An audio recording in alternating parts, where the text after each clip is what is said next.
kami pagi hari ini, sesuai dengan kebutuhan iman kami, sesuai dengan kebutuhan jiwa kami, sehingga ya Bapa di sorga, hari-hari yang kami lalui, kami diperkaya dengan kebenaran ilahi daripada Tuhan.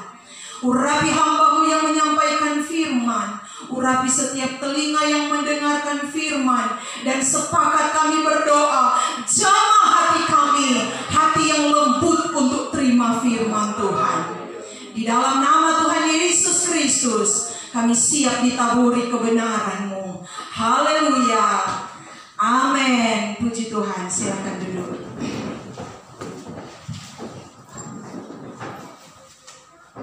Haleluya. Haleluya. Haleluya. Haleluya. Mari kita suarakan haleluya 3 kali. Kita pujian berkata, Tuhan menjadikan kita lebih dari pemenang.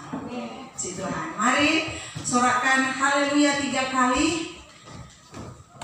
Kita tunggu pelayan duduk ya. Oke. Ya, 2, 3. Haleluya. Haleluya. Haleluya. Puji Tuhan, Dia Allah penuh kasih dan Dia Allah yang selalu mempedulikan saya dan saudara. Setiap musim hidup kita, ingat baik Tuhan selalu ada. Katakan amin 3 kali. Amin, amin, amin. Puji Tuhan. Selamat hari Minggu untuk kita semua. Bapak Ibu Saudara jemaat Tuhan yang diberkati oleh Tuhan. Apa kabar semuanya? Diberkati Tuhan ya. Apapun keadaan yang kau bawa dari rumah, kita sepakat hari ini aku sudah menang.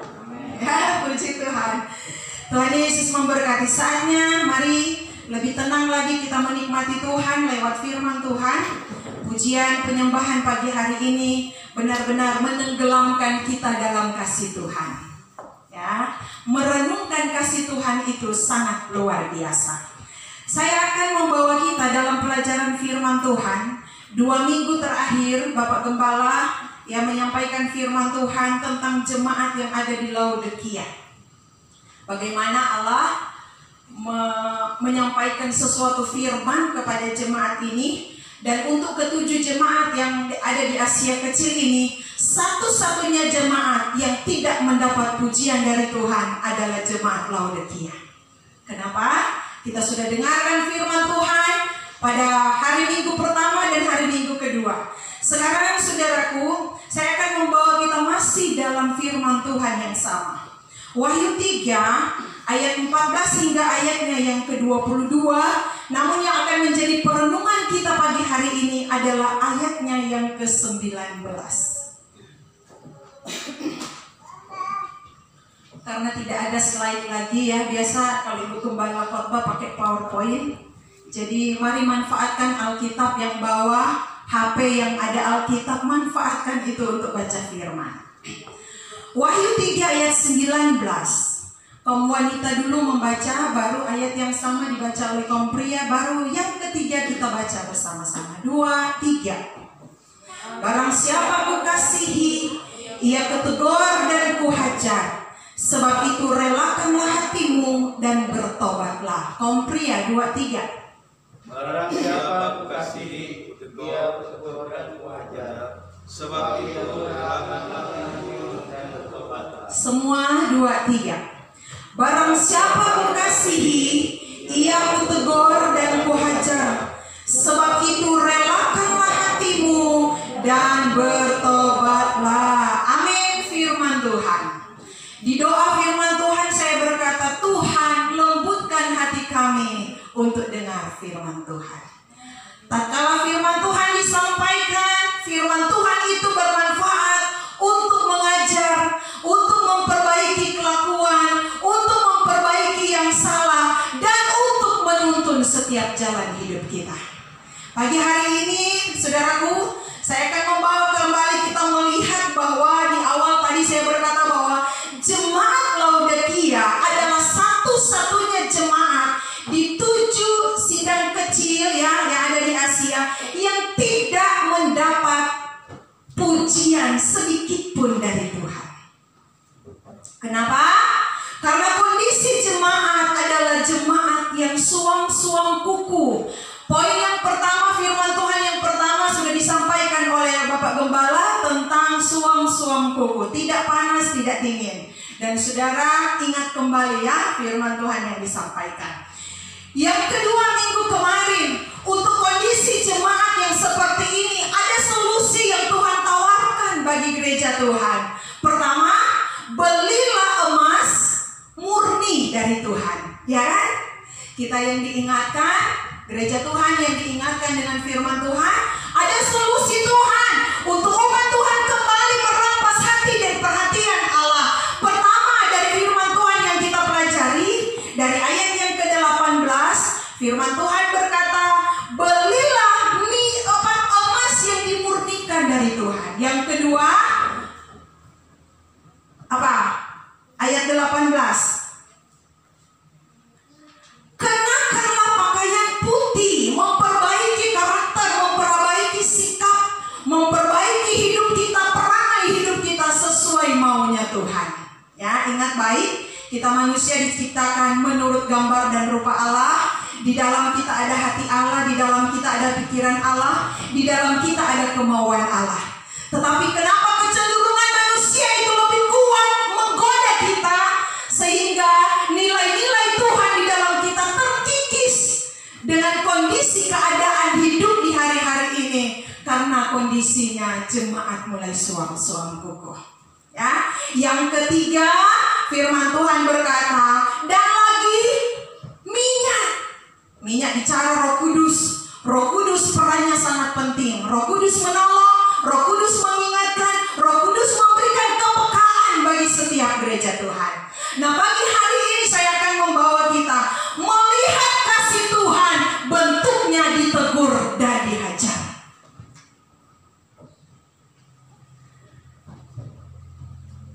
Semua manusia pasti menginginkan selalu untuk dikasihi. Firman Tuhan bilang, barang siapa ku kasihi. Ku di sini ditulis dengan huruf besar. Berarti barang siapa yang Tuhan kasihi, dia berkata, dia ku hajar dan ku tegur. Setiap manusia menginginkan apa yang namanya kasih itu. Di dalam kasih untuk konteks manusianya kita mengandung nilai, mengandung arti, yaitu diperhatikan, betul?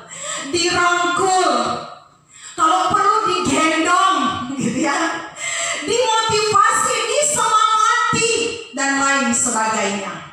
Baik itu dalam lingkungan keluarga kecil kita, baik itu dalam komunitas persahabatan kita, baik itu tetangga bertetangga, ya. Kalau saudara hidup bertetangga, tetangga kiri ndak skate, apa orang ada bilang skate, ndak lagi perhatikan kita, dia cuek saja dengan kita, ya. Mulai kita berpikir, kenapa ini cuek dengan saya, gitu ya. Komunitas di dalam gereja, komunitas masyarakat, semua manusia pada umumnya merindukan apa yang namanya dikasihi, betul? Ya. Kita pingin dirangkul, kita pingin untuk disemangati, kita pingin untuk diperhatikan. Namun saudaraku, pagi hari ini kita akan diingatkan dengan firman Tuhan. Ketika kita mendapatkan kasih sayang seperti yang saya sampaikan tadi, ketika kita mendapatkan perhatian, rangkulan, dengan begitu mudah kita berkata, oh suamiku sangat mengasihi aku, oh orang tuaku sangat mencintai aku, oh anak-anakku begitu perhatian dengan saya, oh sahabatku ini dia baik sekali. Dengan mudah kita akan berkata bahwa orang ini penuh kasih, karena yang kita dapatkan adalah perhatian dan lain sebagainya. Dari ayat ini Bapak Ibu Saudara, saya akan membawa kita belajar mengerti dan lebih memahami arti kasih di pihaknya Tuhan. Dari ayat ini, dari ayat ini kita akan menemukan apa sih God is love itu. Allah itu adalah kasih. Ya, kita selalu bernyanyi dia Allah yang penuh kasih, tetapi dalam konteks ini banyak kali kita abaikan. Yang selalu kita tahu bahwa Allah pemberkati, yang selalu kita tahu bahwa Allah itu merangkul saya kok. Tatkala saya jatuh Tuhan angkat, it's okay. Itu memang adalah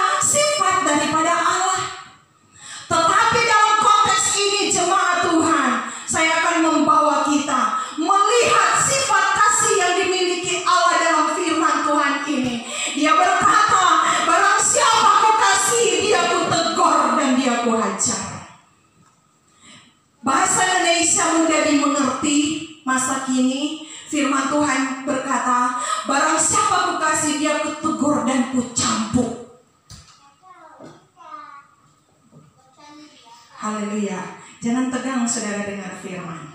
Ya, dengarkan firman. Allah sedang merampas hatimu saat ini.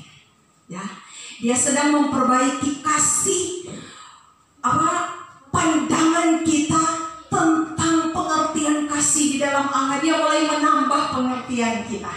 Ya, mari pahami bahwa sifat Allah memang Dia adalah kasih. Dan kasih Allah itu tujuan pentingnya adalah untuk saya dan untuk saudara. Ya, itu adalah tujuan kasih Tuhan. Karena begitu besar kasih Allah akan dunia ini, sehingga Ia mengaruniakan anaknya yang tunggal, supaya setiap orang yang percaya beroleh hidup yang kekal. Jadi dengan arti bahwa setiap kita yang terima kasih Tuhan, ingat, Tuhan punya tujuan khusus untuk kita. Amin. Haleluya. Tuhan punya tujuan untuk kita. Bukan sembarang Dia adakan kita ada di KTT ini. Bukan sembarang Dia ada merangkai kita, menjadikan kita manusia utuh sampai saat ini. Dia punya tujuan. Haleluya. Dalam 1 Yohanes 4 ayat 7 menjelaskan bahwa kasih itu berasal dari Allah, dan setiap orang yang mengasihi lahir dari Allah dan mengenal Allah. Itulah ada prinsip kasih daripada Tuhan. Sehingga dalam firman Tuhan selalu mengajarkan kita prinsip kasih yang sesungguhnya. Kita mau belajar kasih dari siapa? Dari Tuhan Yesus Kristus. Karena kasih manusia bisa berubah. Kasih manusia bisa pura-pura. Kalau kamu baik, it's okay, saya baik. Ya kan? Kalau kamu jahat, saya lebih lagi. Oh, kamu belum tahu ya, gitu kan? Ini prinsip kasih yang terkadang ada di dalam manusia. Tapi doa saya, kita semua yang ada di ruangan gereja ini sepakat kita berkata, kasihku sudah diperbaharui oleh kasih Tuhan. Jadi tidak ada lagi kepura-puraan di antara kita. Amin. Tidak ada lagi kepalsuan, sebab kasih Tuhan yang memurnikan kita. Puji Tuhan. Tema firman Tuhan pagi hari ini, tanda orang yang dikasihi Tuhan. Kita akan belajar makna kasih menurut firman Tuhan yang kita baca pagi hari ini. Pertama, ditegur. Tepuk dulu dadanya. Siap-siap ditegur nih. Gitu ya. Siap-siap ditegur Tuhan pagi hari ini. Ya. Haleluya, puji Tuhan. Pada umumnya saya merenungkan firman Tuhan ini. Saya contoh saja diri saya, nggak usah ambil contoh orang lain. Pada umumnya secara pribadi saya manusia tidak suka dalam tanda petik dengan kata ini, teguran. Ini pada umumnya manusia. Betul atau benar? Gitu ya. Tidak suka dengan apa yang namanya teguran. Apalagi teguran itu disertai dengan tindakan pendisiplinan. Pada umumnya semua manusia akan menolak dengan satu kata ini, teguran. Apalagi tatkala ditegur, responnya itu sangat bervariasi. Kalau orang yang suka ditegur, dia ambil positifnya. Oh, orang ini mengasihi saya, puji Tuhan, supaya saya lebih baik. Tapi mau keliling dunia, di antara 100 mungkin cuma dapat 1 pribadi seperti ini. Tapi untuk kalangan anak Tuhan, saya mau berkata, di antara 100 suka ditegur. Ya, apalagi kalau Tuhan yang tegur, gitu kan? Apalagi kalau Tuhan yang tegur. Teguran yang disertai dengan pendisiplinan lebih sering menyebabkan kekecewaan. Betul? Ya. Kecewa.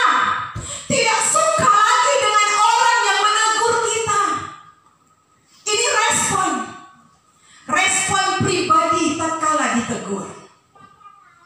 Orang kalau ditegur pastinya ada sesuatu yang dilihat. Oh, ini mulai berubah. Oh, ini mulai tidak sesuai firman Tuhan. Oh, ini seorang orang tua akan melihat anaknya. Wah, ini gerak-geriknya mulai aneh. Mulai ada perubahan. Dia akan tegur anaknya. Bentuk kasih dan bentuk cinta. Ya. Tapi ingat saudara, manusianya kita kekecewaan. Lebih banyak kecewa kalau dibiarkan dia akan timbul jadi sakit hati. Sakit hati kalau dibiarkan dia akan jadi akar pahit. Kalau pahit itu nggak enak, saudara. Yang manis pun tetap dirasanya pahit. Betul? Ya. Yang manis pun yang disuguhkan dia akan telan, itu rasanya tetap pahit. Ini respon kondisi manusianya kita. Sebelum lanjut firman Tuhan, saudara, ingat baik, pagi hari ini relakan hati kita, ya, terus diisi dengan Tuhan, terus diisi dengan kasih Tuhan. Sebab kalau hati kita tidak lembut dengan firman Tuhan ini, bisa saja dalam ruangan gereja ini ada yang kecewa. Bisa, saudara. Tak kala kita ditegur, tetapi tak kala hati kita lembut kata firman Tuhan, apa yang harus kita lakukan? Relakan hatimu, kata Tuhan. Ya, relakan hatimu. Hari-hari ini jemaat Tuhan, masa pandemi yang semakin berkepanjangan, yang kita tidak tahu kapan selesainya. Harusnya waktu-waktu berdiam, waktu-waktu yang dipersempit gerak-gerik kita, semakin kita bersekutu dengan Tuhan, semakin kita berbuah dalam pertobatan dengan Tuhan. Ya, kalau Tuhan ingatkan kita lewat firman Tuhan, kalau Tuhan ingatkan kita lewat suami, kalau Tuhan ingatkan kita lewat istri, anak-anak, sahabat dan sahabat, ingat baik, mungkin Tuhan sedang berbicara lewat orang kita. Tapi kalau dengan firman Tuhan, pasti Tuhan sedang berbicara untuk kita. Ya, pasti Tuhan sedang berbicara untuk kita. Ada berapa banyak hubungan keluarga? Ada berapa banyak hubungan sahabat? Ada berapa banyak hubungan komunitas kecil yang rusak cuman gara-gara teguran? Tidak mau ditegur, ngambek, ya. Itu adalah respon kekanak-kanakan, kata firman Tuhan. Orang yang dewasa makanannya adalah makanan yang keras, ya, makanan yang keras. Sadarlah bahwa sesungguhnya kasih Tuhan itu mendidik dan mengubahkan, ya. Tujuan kasih Allah menegur kita dalam poin pertama menegur, tujuannya mendidik, mengubahkan, memperbaiki, dan bukan membiarkan. Saudara, bahaya kalau Tuhan biarkan kita. Bahaya kalau istri dibiarkan suami. Bahaya kalau suami dibiarkan oleh istri. Tidak lagi ditegur oleh suami, tidak lagi ditegur oleh istri. Bahaya jemaat kalau tidak lagi ditegur oleh seorang gembala. Gembala juga perlu untuk mendapatkan didikan. Perlu semuanya ini, saudara. Tujuannya untuk memperbaiki. Hati-hati jadi pertanyaan untuk kita. Kok Pak Gembala mulai biarkan saya ya? Dia tidak tegur saya, gitu kan? Saya kok mulai kurang setia, kok dibiarkan? Nah, ini yang jadi pertanyaan, saudara. Kok suamiku dia tidak tegur lagi saya ya? Masalah ini dulu kalau saya cerita tentang ini, wow, masalah suami saya pasti, Ma itu tidak baik, Ma begini-begini, apa dampaknya ke keluarga kita begini dan begitu. Kita sering membangkang terkadang. Tapi di saat kita dibiarkan tanpa teguran itu, apakah kita, wow, suamiku perhatikan aku kok, istriku, wah dia enjoy saja. Saudara, dengar firman Tuhan. Tatkala kita merasa ada pembiaran, tidak ada lagi nasihat di dalamnya, itu yang menjadi tanda tanya besar di dalam kita. Kalau Tuhan mulai tidak lagi menegur kita, tidak lagi menasihati kita dengan firman, tanda tanya besar, saudara. Tanda tanya, apakah Tuhan sedang membiarkan saya? Gitu ya. Nah, sekarang ambil. Wah, puji Tuhan, kalau aku ditegur, aku dikasihi oleh Tuhan. Amin. Amin. Kalau aku ditegur suami, oh berarti suamiku sayang sama saya. Kalau aku ditegur istri, berarti istri suami saya mencintai saya. Ya, haleluya. Puji Tuhan. Sadarlah sesungguhnya bahwa Tuhan sedang mengubahkan kita dengan apa yang namanya teguran.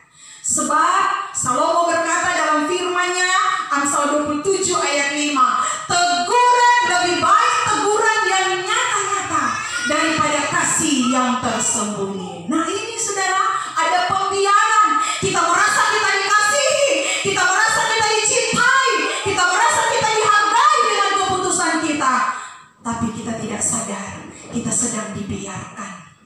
Ya, kalau tidak ada lagi teguran yang datang kepada kita. Haleluya, puji Tuhan.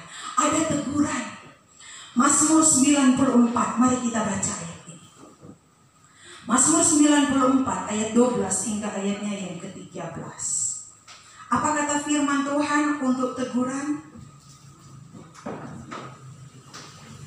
Berbahagialah orang yang kau hajar ya Tuhan, dan yang kau ajari dari Taurat-Mu, untuk menenangkan dia terhadap hari-hari malapetaka, sampai digali lubang untuk orang fasik. Saya akan baca dalam terjemahan lama di ayatnya yang ke-12. Firman Tuhan berkata, berbahagialah orang ya Tuhan yang kau tegur. Kata dihajar ditulis dalam terjemahan lama, yang kau tegur. Seberapa banyak engkau yang ditegur pagi hari ini dan hatimu berkata puji Tuhan? Ada? Haleluya. Jangan-jangan ibu gembala sebentar tidak ada lagi yang salaman di depannya nanti. Gitu ya. Seberapa banyak kita yang berbahagia, kata firman Tuhan. Berbahagialah orang yang kau hajar ya Tuhan. Terjemahan lama, berbahagialah orang yang kau tegur Tuhan. Siapakah itu? Saya dan saudara pagi hari ini. Bukan hanya saudara yang ditegur firman Tuhan, saya pribadi. Ya. Berbahagia. Firman Tuhan ayat yang hidup, firman Tuhan berkata diberkati. Untuk kata berbahagia ditulis dengan diberkati. Orang yang menerima teguran, kata firman Tuhan, dia berbahagia dan diberkati. Katakan amin. Amin. Ya, aku diberkati pagi hari ini. Yang penting terima teguran Tuhan. Puji Tuhan. Puji Tuhan. Yang kedua, barang siapa kukasihi, dia kutegur dan kuhajar. Wah, ini kata hajar ada cambukan di dalamnya, saudara. Saudara tahu kegunaan cambuk apa? Ada di sini yang tukang pelihara sapi? Ya, cambuk. Ada peribahasa itu apa? Di ujung cemetik ada? Ya, yang tahu sama-sama ada tiga. Di ujung cemetik ada emas. Emas. Saudara tahu harga emas sekarang? Mahal. Ya. Mahal harga emas sekarang, saudara. Bukan semudah itu kita akan mendapatkan emas. Tidak semudah kalau di daerah KTT ya banyak emas.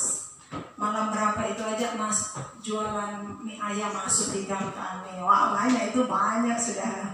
Yang emas yang dimaksudkan di sini adalah emas yang dimurnikan, kata firman Tuhan. Ya, emas yang dimurnikan, dan itu hanya ada di dalam Kristus. Ya, hanya ada dalam Kristus. Amsal 19 ayat 18. Haleluya. Firman Tuhan berkata, hajarlah anakmu selama ada harapan, tetapi jangan engkau menginginkan kematiannya. Haleluya. Yang punya anak di sini, firman Tuhan berkata, hajar kalau anakmu salah, tapi jangan ingini kematiannya. Hajar, ambil cambuk. Wah, emosi kita keluar. Anak pun sudah kita minta ampun, enggak, keluar emosi mama bapak. Sampai anaknya babak belur. Baru waktu tidur, anak, saya lihat ini sendiri, saudara. Waktu anak ini tidur, kakinya ada bekas pukulan lidi. Lidi itu punya tanda, saudara. Kalau dia terlalu kuat, kita pukulkan, bisa keluar darah. Wah, saya melihat dengan mata saya sendiri. Seorang tua, waktu dia emosi, anaknya pun sudah minta ampun. Tidak ada belas kasihan karena emosinya meningkat.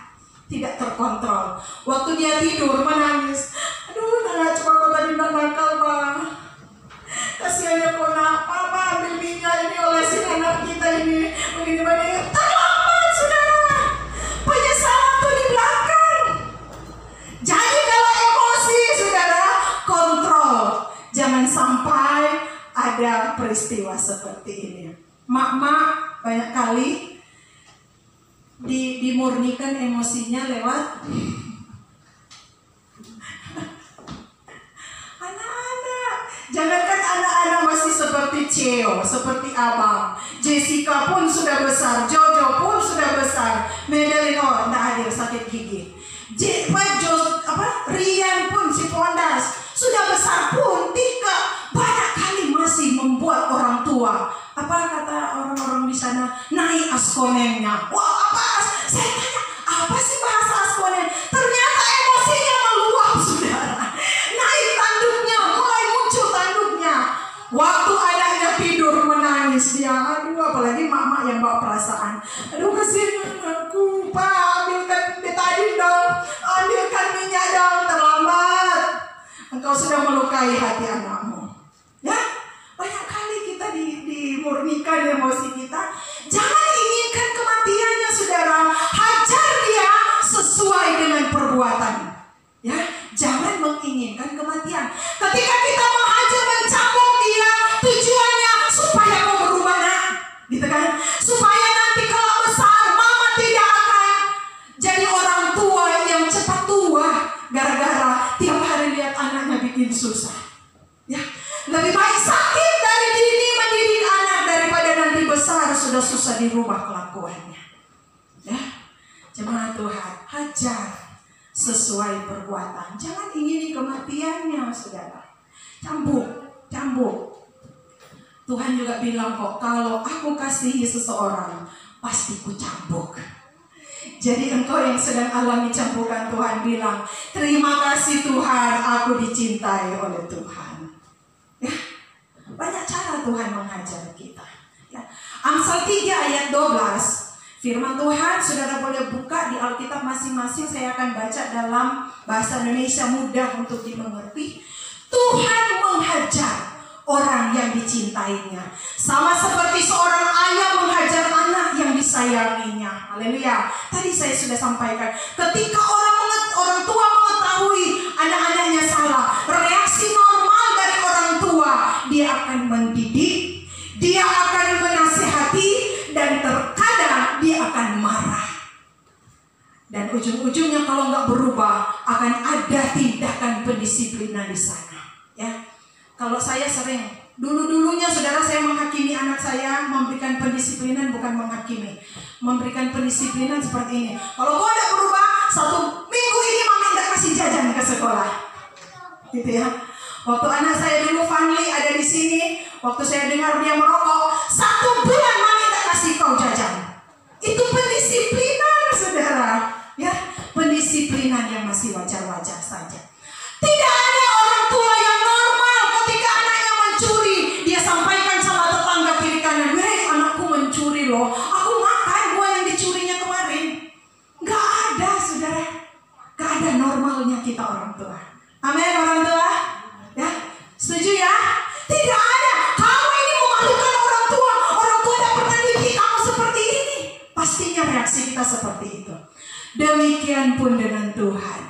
Tatkala dia menghajar kita, dia melihat ada yang salah. Woi, anakku ini harus perlu kasih. Tetapi kasih yang aku terapkan ada cambuk di dalamnya. Ya, ada cambuk di situ. Ibrani 12 ayatnya yang ke-5 sehingga ayatnya yang ke-6. Saudara ikuti di Alkitab, saudara, di terjemahan baru. Saya akan baca dalam ayat yang hidup. Dan apakah kamu telah melupakan nasihat yang diberikan kepadamu sebagai anak-anak? Hai anakku, jangan anggap enteng didikan Tuhan, dan jangan merasa kecil hati. Yuk, tanamkan. Jangan merasa kecil hati ketika kamu ditegurnya. Sebab Tuhan menghajar orang yang dikasihinya dan mencambuk orang yang diterimanya sebagai anak. Oh, haleluya, firman Tuhan ini dahsyat. Mau diterima sebagai anak Allah, siap dicambuk, gitu ya. Mau diterima siang dihajar. Amin. Itu prinsipnya. Yuk jangan manjakan diri kita hari-hari ini. Aku berbuat salah, Tuhan kasih aku kok. Tuhan berikan perhatiannya. Selama ini mungkin kita terlena bobo dengan kata ini. Tapi mari kita dibukakan firman Tuhan pagi hari ini. Yang mau dikasihi Tuhan, yang mau dikatakan anak Allah, harus terima cambukan dan hajaran. Haleluya. Puji Tuhan. Kalimat tanya untuk kita pagi hari ini, semua untuk saya dan untuk saudara. Masihkah engkau ditegur dan dihajar Tuhan hari-hari ini? Atau tak kalah sesuatu yang membuat engkau menangis, engkau berkata, oh biasa aja kok, biasa aja. Ini semua pun bisa merasakan. Saudara, selalu saya ingat Pak Gembala kalau bawakan firman Tuhan di sini.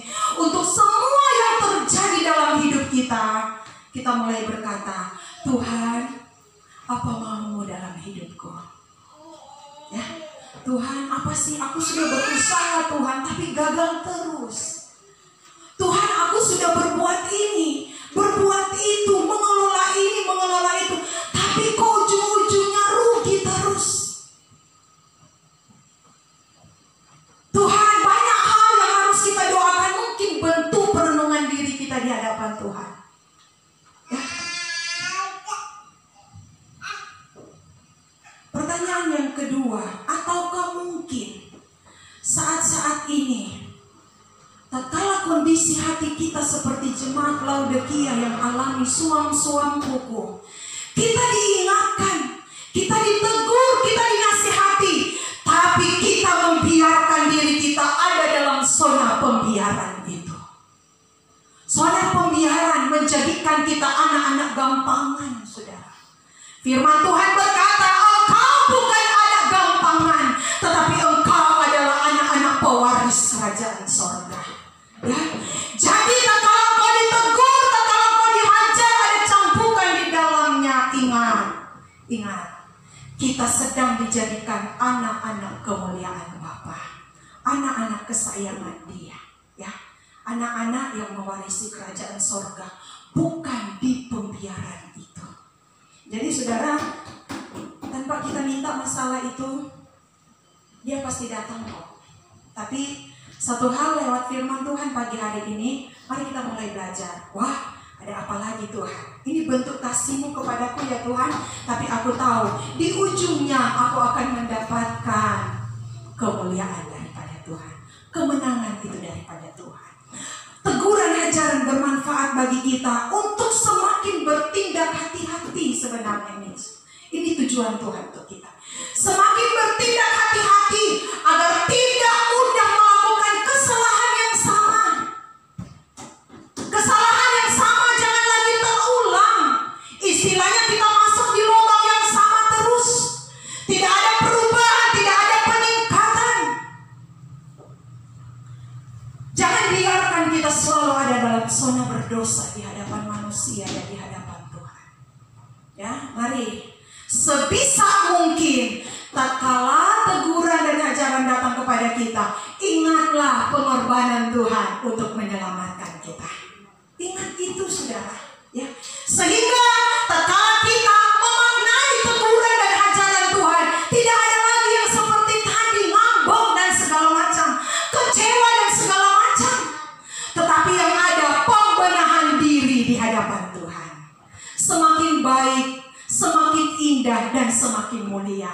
Ingat saudara, cambukan pasti sakit. Pasti sakit. Jadi tatkala kita dihajar dalam pergumulan hidupmu, sampai kita menangis tersungkur di kaki Tuhan karena bentuk hancur hati kita di hadapan Tuhan, ingat, Tuhan sedang mendidik kita dalam tegurannya. Ya.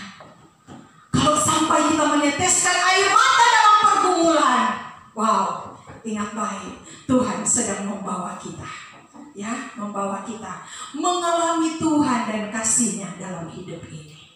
Puji Tuhan. Ayat terakhir kita akan baca firman Tuhan ini. Sikap yang harus diresponi tentang teguran dan hajaran Tuhan bagi setiap gereja Tuhan. Ayat 20 di Wahyu 3 dan ayatnya yang ke-21 dan 22. Saya akan baca. Lihat, Saudara dengar dengan tenang firman Tuhan ini. Lihat, aku kata Tuhan berdiri di muka pintu dan mengetok. Saudaraku, sekarang Tuhan ada di depan pintu hati kita. Dia berdiri mengetok, dan jika ada orang yang mendengar suaraku dan membukakan pintu, aku akan masuk mendapatkannya, dan aku akan makan bersama-sama dengan dia, dan ia bersama-sama dengan aku. Haleluya. Ini respon pertama yang harus ditunjukkan oleh gereja Tuhan yang mau dikatakan anak kesayangan Tuhan, yang mau dikatakan anak yang dikasihi oleh Tuhan. Respon kita yang terbaik, buka hatimu. Buka hatimu. Haleluya. Kata firman Tuhan dalam ayat 19 bagian B, sebab itu relakan hatimu dan bertobatlah. Haleluya. Sikap hati yang merespon teguran dan hajaran. Relakan hati kita dibentuk oleh Tuhan dan tunjukkan tindakan yang mau bertobat di dalam kita. Haleluya. Tuhan hanya minta satu kok, hati yang rela. Boleh sama-sama katakan, hati yang rela. Sambil tepuk dadamu. Di mana hatimu? Ya, hati yang rela. Bukan sembarang kita menyatakan ini, saudara. Hati yang rela Tuhan. Ya, Tuhan sedang berdiri di depan pintu hatimu, di hatiku, dan Dia siap mengetok. Yang Tuhan mau hati yang rela. Di dalam hati yang rela tersirat makna hati yang ikhlas, hati yang lembut, hati yang lembut, dan kuncinya hati yang mau taat. Hati yang mau taat. Karena hati yang rela menunjukkan, membuktikan kedewasaan iman dari orang percaya. Ya, ini hati yang taat. Di saat hati ini manusia ini tidak mau taat, tapi hati Tuhan bekerja di dalam hatiku. Taat, hei anakku. Tuhan cuma minta hati rela kok. Rela korban waktu dengan Tuhan, korban tenaga dengan Tuhan, korban ide-ide cemerlang dengan Tuhan, korban termasuk uangmu dengan Tuhan. Cuman butuh hati yang ikhlas, cuman butuh hati yang rela, hati yang lembut. Di dalamnya ada pertobatan. Tatkala hati ini sudah didapatkan oleh Tuhan, yaitu hati yang rela, maka dengan otomatis pertobatan akan menjadi tindakan dalam perbuatan kita setiap hari. Ya, wanita bijak hidup menghidupi kebenaran firman Tuhan setiap hari. Ya, menghidupinya dalam setiap kita. Dan pada akhirnya pertobatan yang kita lakukan, yang kita tunjukkan, akan mengeluarkan buah-buah yang manis yang bisa dihasilkan dari pertobatan itu, sehingga orang lain boleh mengecapnya di dalam kita. Ya, suami, istri, anak-anak, orang tua, keluarga demi keluarga bisa kecap kasih Tuhan dalam pertobatan kita. Amin. Bertangkap ini ya. Bisa mereka lihat ada Tuhan yang menuntun kita dalam pertobatan setiap hari. Setiap hari. Puji Tuhan. Yesus dimuliakan di dalam kita. Ayat 21 hingga ayat yang ke-22 yang kita baca, itu adalah upah bagi setiap gereja Tuhan yang punya hati rela dengan Tuhan. Haleluya. Ayat 20, barang siapa menang, harus menang dulu saudara, harus menang di ayat-ayat sebelumnya. Harus beli emas murni dari Tuhan, pakaian putih, bicara sikap, perilaku dan tindakan kita. Ya, minyak urapan. Nah, di sini hati yang rela, hati yang rela, yang menang dari semuanya ini, kata Tuhan, Ia akan kududukkan bersama-sama dengan aku di atas tahtaku, sebagaimana aku pun telah menang dan duduk bersama-sama dengan Bapakku di atas tahtaku. 22. Siapa bertelinga, hendaklah ia mendengarkan apa yang dikatakan Roh kepada jemaat-jemaat. Haleluya. Saya percaya kita semua punya pendengaran yang tajam tentang suara Tuhan. Ya, kita semua punya. Jangan dinina-bobokkan dengan keadaan, wah, masa pandemi di KTT biasa-biasa aja, gitu ya. Respon orang pun kayaknya sudah biasa, gitu ya. Tapi saudara ingat di daerah-daerah lain tidak bebas seperti kita. Saya pulang aja ke Manado, saudara, belum ibadah seperti kita. Ya, masih ada pembatasan-pembatasan yang ibadah hanya gembala dan pelayan-pelayan. Jemaat masih di rumah masing-masing. Ada memang gereja yang memang belum beribadah sama sekali. Kita yang sudah diberi kesempatan berdoa, oke, ibadah oke, mari gunakan kesempatan itu. Ya, maksimalkan waktu yang ada untuk kita berjumpa dengan Tuhan. Jadikan praktek hidup kita melakukan firman Tuhan itu kebutuhan jiwa kita yang prioritas. Ya, kalau yang lain-lainnya itu kata firman Tuhan hanya bonus Tuhan untuk kita. Jangan diputar, saudara. Jangan diputar. Yang bonus kita jadikan prioritas, dan yang hal utama, yang paling utama yang dimaksudkan Tuhan kita nomor 2-kan. Salah, saudara. Yang harus kita kejar di hari-hari ini adalah hal-hal sorga. Bagaimana kita mendekat dengan sorga? Hati kita di rumah aja tidak baca firman, hati kita di rumah aja tidak dengar lagi pujian rohani, gitu kan? Di rumah kita enggak lagi ada persekutuan, apalagi di gereja. Cuman sekedar ketemu hari Minggu. Haleluya, puji Tuhan. Saudaraku, ibadah di hari Minggu tidak bisa menjamin 100% seutuhnya ketahanan iman kita sepanjang minggu. Tapi disertai dengan doamu, disertai dengan baca firman Tuhan tiap hari, disertai dengan persekutuan keluargamu. Di gereja ada jam doa. Dengan hal-hal ini saya percaya semakin kita mempersempit, godaan-godaan yang begitu kuat datang menghampiri kita. Kita akan menang bersama dengan Tuhan. Berbahagialah orang yang kutegur dan kuhajar, kata firman Tuhan. Dan diberkatilah kita yang menerima teguran dan hajaran Tuhan pagi hari ini. Haleluya! Tuhan Yesus memberkati. Seberapa banyak engkau diberkati Tuhan pagi hari ini? Haleluya! Tuhan, inilah umat-umat-Mu yang diberkati dengan firman. Saya pun secara pribadi diberkati Tuhan dengan firman ini. Mari pemain musik, ini hatiku menyembah-Mu Tuhan. Kita akan nyanyikan pujian ini.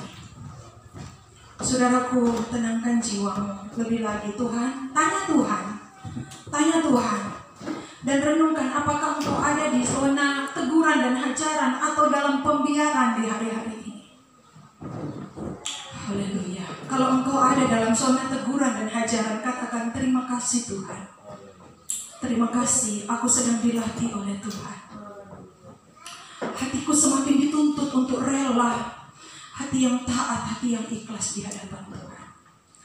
Untuk sebuah kata teguran dan ajaran ini, saudara, ada begitu banyak hubungan kakak beradik, saudara bersaudara, sahabat bersahabat, putus hanya dengan kata ini. Namun pagi hari ini dengan iman, tatkala kita semua sepakat, hati yang lembut, hati yang rela, haleluya, tidak ada yang merasa kecewa pagi hari ini dengan firman. Namun kita semua akan berkata, terima kasih Tuhan. Terima kasih Yesus. Kalau kami ditegur oleh manusia, kalau kami ditegur oleh Tuhan, ini adalah bentuk cinta daripada Tuhan yang sedang membawa kami menuju kepada kedewasaan di dalam Tuhan. Haleluya. Haleluya Yesus. Ini hatiku menyembah-Mu, tulus dan kagum padamu Yesus. Ini hatiku tak sempurna, jauh tanganmu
Engkau sudah melawat hati kami. Engkau sudah mengobati hati kami. Engkau sudah memulihkan hati kami dengan emas yang murni, dengan minyak surgawi, dengan pakaian yang baru yang kami kenakan di saat ini. Kami menjadi gereja yang baru dipulihkan di dalam nama Yesus Kristus. Di dalam nama Yesus, hamba memberkati seluruh umat-umat Tuhan. Haleluya. Karena kami telah siap untuk dihajar, ditegur oleh Kristus Yesus. Terima kasih Bapa yang baik, kembalikan urapan yang baru dalam hidup daripada hamba-Mu yang sudah menyampaikan kabar kesukaan surgawi bagi kami semua umat-umat Tuhan. Puji Tuhan.